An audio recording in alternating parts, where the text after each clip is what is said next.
Welcome to the Functional Medicine Radio Show with your host, Dr. Carri Drzyzga, known internationally as the Functional Medicine Doc. Dr. Carri is committed to helping patients find the root cause of their health problems and fixing the cause with natural treatments so they can feel normal again. Dr. Carri is the founder of Functional Medicine Ontario and is the author of the hit book, Reclaim Your Energy and Feel Normal Again. Please welcome your host, Dr. Carri Drzyzga. Hello everybody, and welcome to the Functional Medicine Radio Show, the only internet radio show dedicated to giving you real solutions to improve your health. Not only are they real solutions, but they're natural solutions as well, because as you know, the one and only true wealth you have is your health. I'm your host, Dr. Carri Drzyzga, the Functional Medicine Doc, and I'm committed to helping you find the root cause of your health problem, fix the cause with natural treatments, so you can feel normal again and live your life to the fullest. Just a quick bit of housekeeping before I introduce today's special guest. I'm happy to announce that I'm working on my next book. The title is Reclaim Your Digestive Health and Feel Normal Again, Fixing the Root Cause of Your GI Distress with Natural Treatments. This book should be ready later this year, so keep an eye out for it. Okay, that's it for housekeeping, so let's get started. So on today's show, I'm talking with Dr. Ricky Brar. Let me tell you a little bit about him. Now, Dr. Ricky is a functional medicine doc with the Living Proof Institute. His role is to empower you with the knowledge and motivation to achieve your health goals.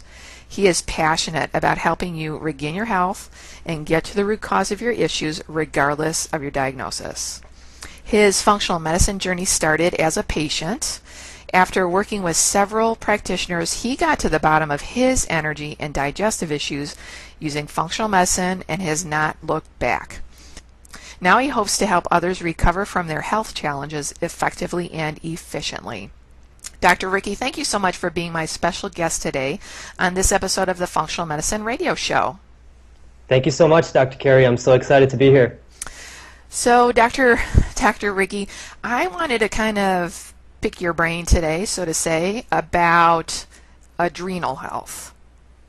How do you feel about that? Oh, I'm very passionate about adrenal health. It's played such a big role in my own case as well, and it's something that's often overlooked, and even when it's found, it's mistreated or kind of just brushed aside as not being one of the main causes of many health symptoms. Oh, I couldn't agree more. Okay, Ricky, we have 25 minutes. Where do we start? Where should we dive in?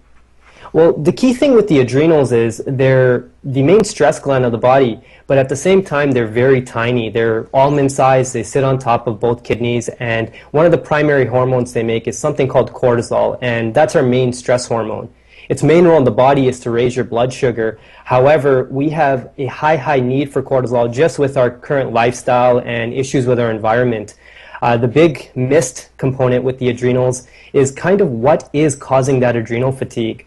So in clinic, what we do often see is that life stress, whether it's your work, whether it's just sitting in traffic, commuting, whether it's relationship stress or financial stress, any type of stress that you have, your adrenals usually take the beating for it. So the big missed blind spot there is what I see. It's typically not the number one reason people have adrenal fatigue. Even if they're in a high stress environment, I like to call these things blind spots. They have many blind spots that play a big role in their adrenal health. Okay, so what are some of these blind spots? The number one and number two things that I look into are gut overgrowths and gut infections. That's number one.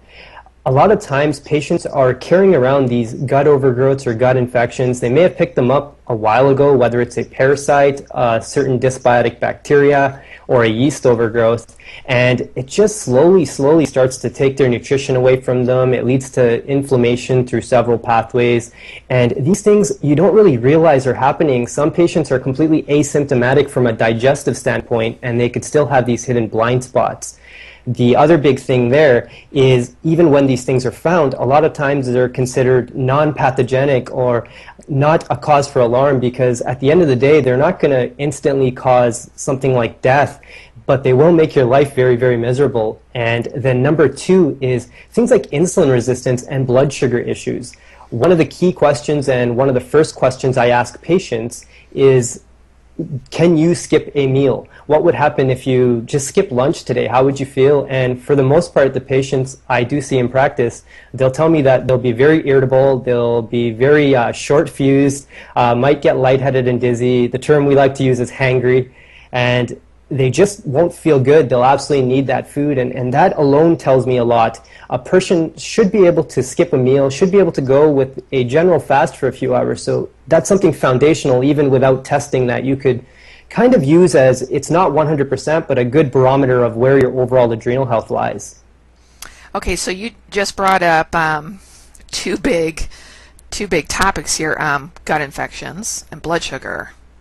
So let's dive a little bit deeper into the gut infection. So you said something really important about you could absolutely have a gut infection, but not necessarily have any digestive upsets. And I actually see that all the time in my practice at Functional Medicine Ontario.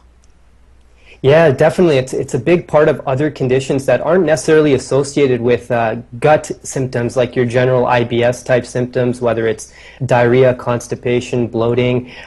Actually, some of the quote-unquote worst results I've seen to date where they have multiple infections, these patients have had what I call iron guts. They really have no digestive issue whatsoever.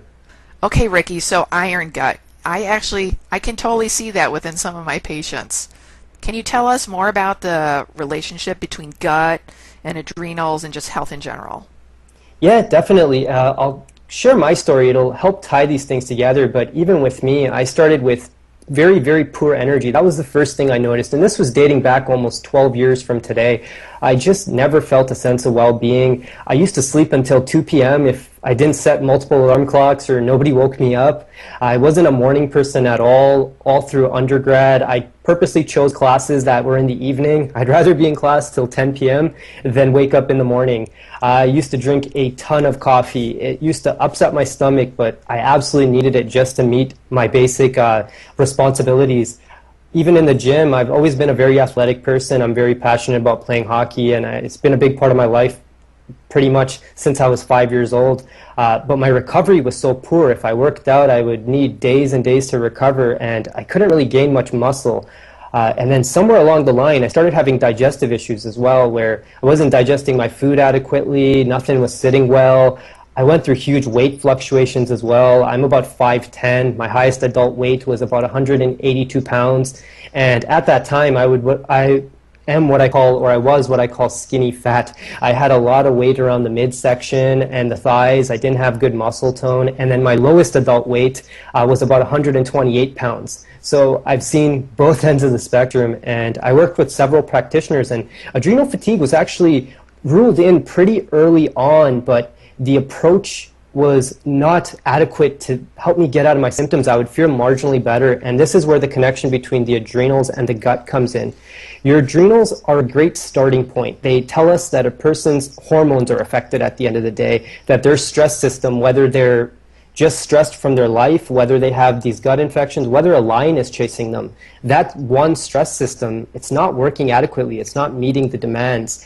And the key thing there with the adrenals is if they're hypofunctioning, they're low functioning, you're not going to feel very well. So there's certain supplements you could take that actually help you feel well pretty quickly. And a lot of times what I see is many practitioners will go straight to those supplements. A patient will start feeling better, they stop working with the practitioner, and all of a sudden everything comes back tenfold.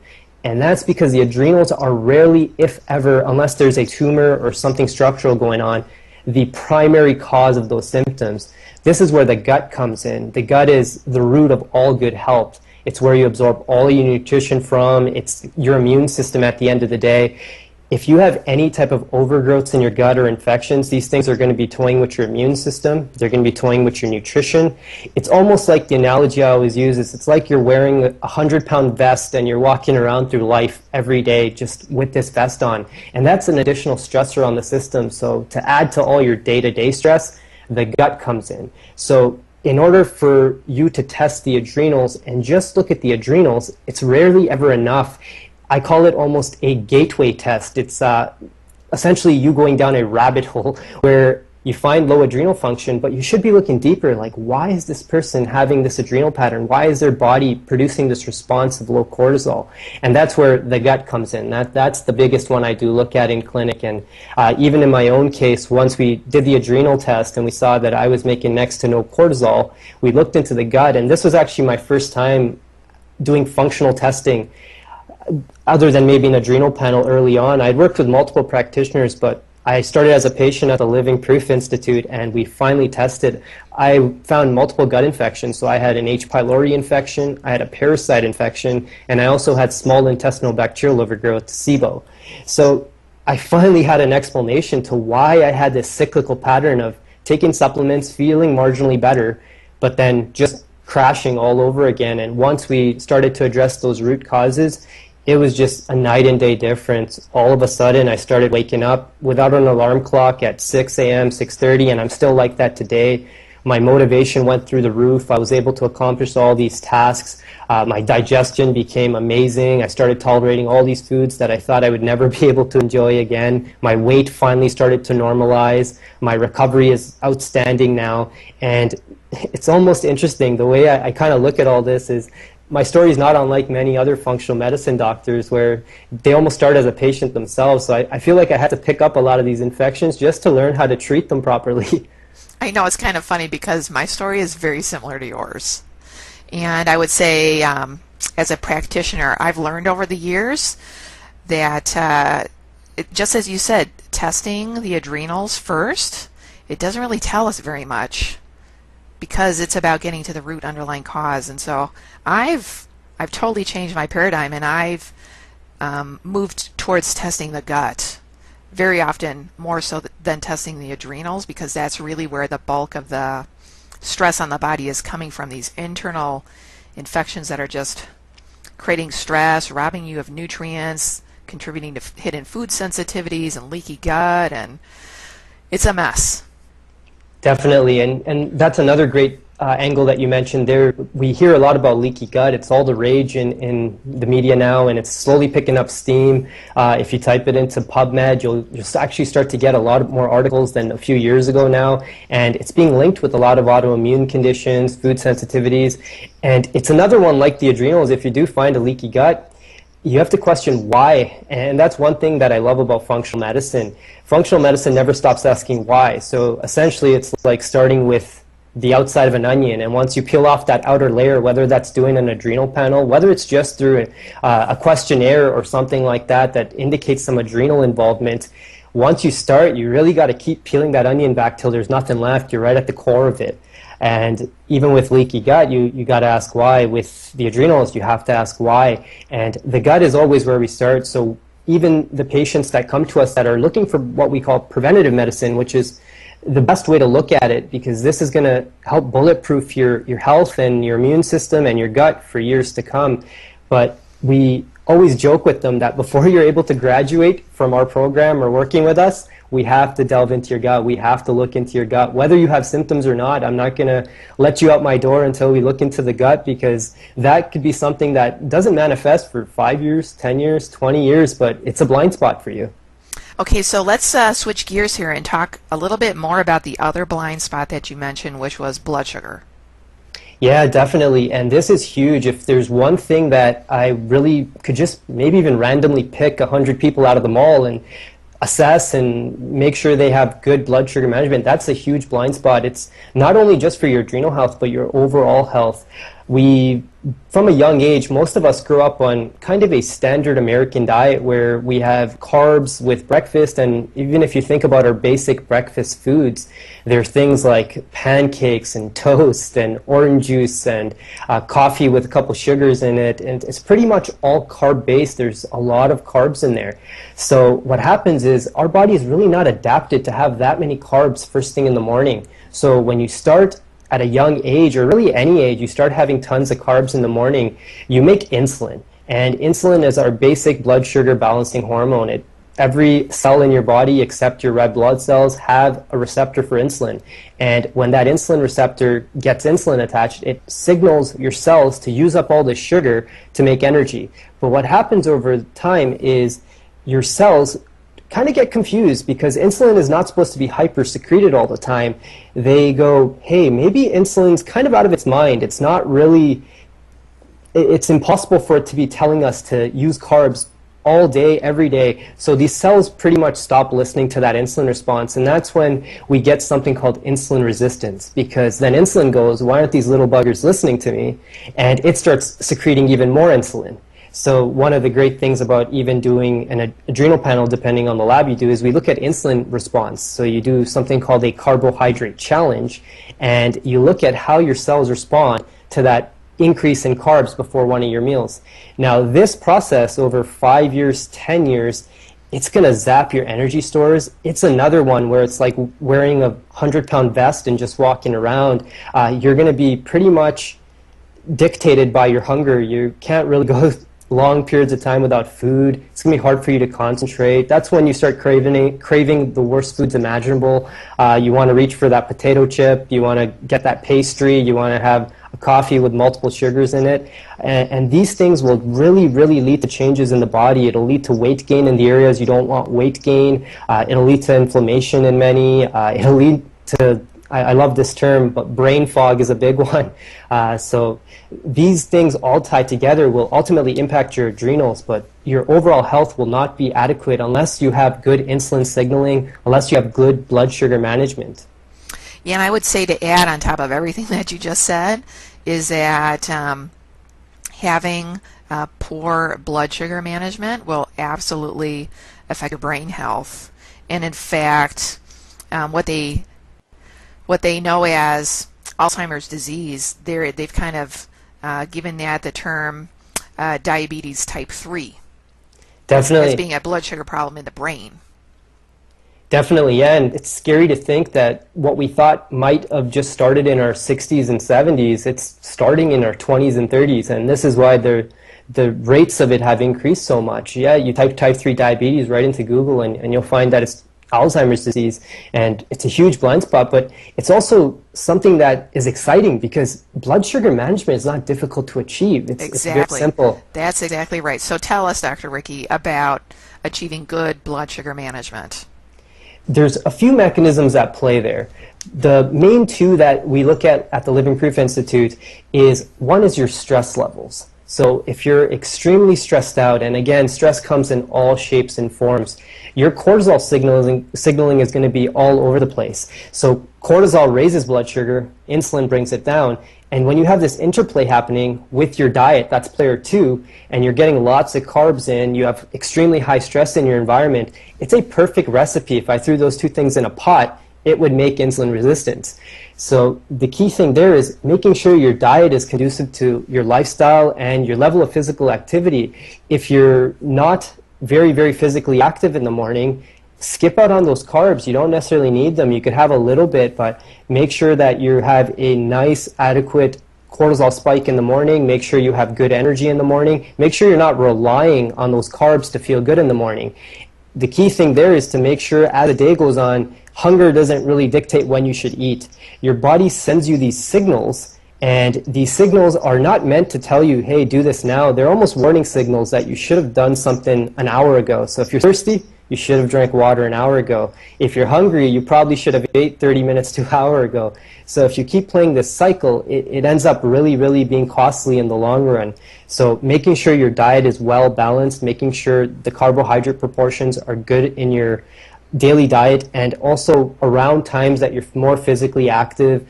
Even laying off, a lot of times what we do is we have patients postpone their highest carb meal till dinner. And that helps them manage their blood sugar well too, because now they'll get a nice little spike and they'll be able to sleep through the night. Their blood sugar won't dip. And then again, we have to find ways to mitigate stress. Simply going to the gym for 30 minutes if you sit in a chair for 50 to 60 hours a week won't necessarily mitigate it. So you have to make sure you optimize sleep and recovery. Even start things like a meditation practice can be very beneficial. So those are the two big things that we look at, is definitely stress and diet. Okay, so now that we've been speaking about the two big blind spots, so gut infections and blood sugar, let's kind of switch gears and talk about adrenal fatigue. And well, you know and I know, Dr. Ricky, that adrenal fatigue is not accepted as a diagnosis per se in medicine, but most of our patients and most of the public don't realize that. So they read all about adrenal health, adrenal fatigue, adrenal exhaustion on the internet, but then they go to their doctor, their medical doctor, and they talk about that, and then their medical doctor looks at them like they're an alien. Yeah, yeah, we see that all the time. So can you talk about why adrenal fatigue and adrenal exhaustion are not accepted as diagnosis? Definitely. So the term adrenal fatigue, if you really type that into PubMed, you won't get much. And that's why in conventional medicine, it's not really accepted as a diagnosis. At the end of the day, it really isn't a diagnosis. It's not something that's terminal. It's not something you're stuck with. And the other key thing is there's really no medical approach to getting you out of adrenal fatigue. Adrenal fatigue is what I consider a state. It's currently in an adaptation state. And that's another great term that I did hear earlier this year. It's a hypothalamus pituitary adrenal axis maladaptation syndrome. So I know that's a mouthful, but you pretty much have this axis. Your hypothalamus is a brain structure. It's the control center of the brain. Your pituitary is almost just a middleman. It tells certain hormones to be produced, and then your adrenals are the workers. And for several reasons, you could have some sort of maladaptation happening there, and that could be why you have what we call adrenal fatigue at the end of the day. But adrenal fatigue itself is not a label or a diagnosis. And again, the big thing with adrenal fatigue is not there because your adrenals are shriveled up like raisins. They actually don't look any different if you biopsied them day one, and then in stage 3 adrenal fatigue, they're not any smaller or any kind of graphic you may get when you hear that term. It's actually just your brain. Your brain is trying to protect you, so somewhere along that chain, it shuts off cortisol production. It brings cortisol production down because high cortisol production for long periods of time is just as detrimental to your health. Okay, so this is such great information that you're giving us today, Dr. Ricky. So let's switch gears. We're going to kind of go back, kind of loop back to something you said at the beginning about, this is why people take an adrenal supplement. They like feel better, but then over time they start feeling worse again because the real root cause hasn't gotten treated. Exactly. Yeah, so the big thing with adrenal supplements is they're everywhere, and it's not that they're bad products. They're excellent products. I'm a big fan of many, but simply taking an adrenal stimulant supplement or something to calm your adrenals down, those are typically the two categories we do see. It doesn't really answer the question as to why your adrenals are fatigued. So you could go out and you could get something that has what we label adaptogens in it. They basically help your body in one way or another deal with stress better. So these include things like ashwagandha, rhodiola, tribulus, or you could get things that increase the half-life of cortisol like licorice, and you could feel pretty good because your free cortisol rhythm just went up. You're feeling good. Your cortisol starts to balance. Stress isn't as overwhelming as it was before, but again, it's something that buys us time to dig deeper. And what's often missed is that digging deeper, nobody really looks to see what's going on below that adrenal fatigue and to make sure that this patient won't need this supplement for the rest of your life. So that's another key thing I tell all my patients is any supplement I give you, my goal isn't to have you on that supplement for life. My goal is how fast can I get you off that supplement so your body can establish that new equilibrium. So if you use a supplement and it makes you feel good, but you have this reliance on it for the rest of your life, it's no longer a supplement. It becomes a medication. So that's the big thing I see with adrenal supplements is they're often overused and they're used for a long time without looking deeper, finding out why that adrenal fatigue is there in the first place. Okay, so Dr. Ricky, we're starting to run low on time here. Is there anything else that you think our listeners should know about adrenal health? Definitely. The big thing with adrenal fatigue, again, is you have to do certain things to protect your adrenals. So even for any listener that doesn't necessarily have an adrenal fatigue type symptom or they're not in that state yet, you really should do a couple of things to help make sure it doesn't go down that pathway. One is just do the basics. Find ways to mitigate stress, make sure you're optimizing sleep, avoiding artificial light, go for a daily walk. Like the things that people were doing hundreds and hundreds of years ago that were just a natural part of our day-to-day, that's very big. Another thing that's very big is the use of stimulants and caffeine. Now, this is absolutely massive because myself included at one point, we really start to rely on caffeine. And in my opinion, caffeine is not something that should be used for energy production. A cup of black coffee has about 5 calories, so there's really not much energy in there. But caffeine is a stimulant. So at the end of the day, if you feel like you're on a scale of 10, about a 4 in terms of energy or even lower, and that cup of coffee gets you to a 5 or 6, that coffee is being used negatively. It's not going to really be conducive to your health. Coffee should be used as a performance booster. So you should generally have a good level of energy before even beginning. You should be at an 8 out of 10, hopefully even a 9 out of 10, and then that coffee pushes you to a 10 out of 10. So you could use it if you have any work to get done, you want to be productive, you have a workout. And then the third thing I tell every single patient is find your blind spots. I could sit down with the patient for 8 hours. I could have them fill out a 300-page intake form, but there's a layer to their health that you just can't tell me. I can't get that from a questionnaire or just you writing it down. So you could even be taking the right supplements, not the right dosages. You might not be getting to the root cause. And the other key thing is a supplement should not always have a substantial effect. So if you take, for example, a B12 and your life changes, all of a sudden you have a ton of energy. The only reason that happened was because you were so deficient to begin with. So why were you deficient? So find your blind spots, and that's where the functional testing comes in. Dr. Ricky, for listeners who want to know more about where can they find you? Yep, so the main website we do have is the livingproofinstitute.com, www.livingproofinstitute.com, and then they can also connect with me on Facebook at Dr. Ricky Brar, and those are the two best methods. Dr. Ricky, thank you so much for being my special guest today. This has been an awesome interview. Thank you so much for having me, and I love your work. Keep doing this and getting this message out. I really appreciate it. All right, that wraps up this very special episode of the Functional Medicine Radio Show with Dr. Ricky Brar. And I want to thank you, our listeners, for tuning in today, and I'd like to invite you back next week for another episode of the Functional Medicine Radio Show. As always, I'm your host, Dr. Carri Drzyzga, the Functional Medicine Doc. Have a great week, everyone. You've been listening to the Functional Medicine Radio Show with your host, Dr. Carri Drzyzga, known internationally as the Functional Medicine Doc. Dr. Carri is committed to helping patients find the root cause of their health problems and fixing the cause with natural treatments so they can feel normal again. Dr. Carri is the founder of Functional Medicine Ontario and is the author of the hit book, Reclaim Your Energy and Feel Normal Again. Please tell your friends about the Functional Medicine Radio Show, and we'll see you next week with more from Dr. Carri.